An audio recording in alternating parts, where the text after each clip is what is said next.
चलो ये बच्ची बताएंगी कि इन खाली जगहों में कौन से अल्फाज आने हैं, किसके बाद कौन सा लफ्ज़ आएगा। तो सामने तरतीब भी है और नीचे गैर तरतीब से भी है। ठीक है, ये बच्ची बताएंगी। बेटा बताओ, ये अलिफ और ता के दरमियान में कौन सा लफ्ज़ आएगा? शाबाश। और ता के बाद कौन सा लफ्ज़ आएगा?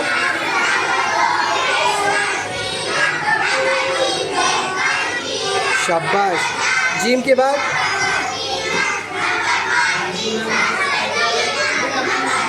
शाबाश। इधर आ जाओ,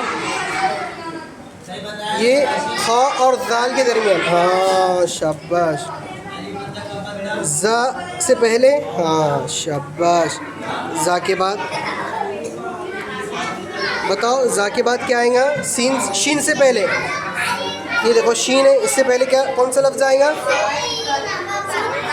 लिखो। शाबाश। अब देखो, ये शीन और ज़ौद के बीच में कौन सा लफ्ज़ आएगा?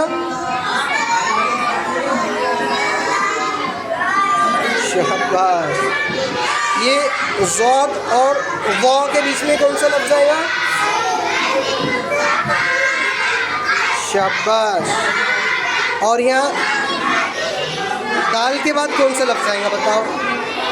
अब गैर तरतीब शुरू हो गया। शाबाश, जाल आएगा। और तौ के बाद कौन सा लफ्ज़ आएगा? तौ के बाद जल्दी लिखना बेटा, टाइम नहीं करना। शाबाश।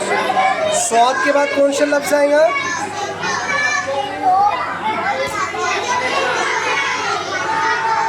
शाबाश। कितने नुक्ते लगाए आपने उस पर? एक। शाबाश। ये इधर देखो, सा के बाद कौन सा लफ्ज़ आएगा? ये हा से पहले। शाबाश।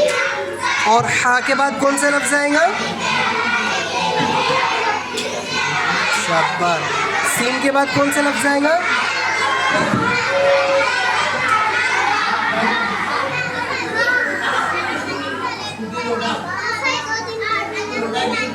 शाबाश, वेरी गुड वेरी गुड। चलो चलो, माशाअल्लाह।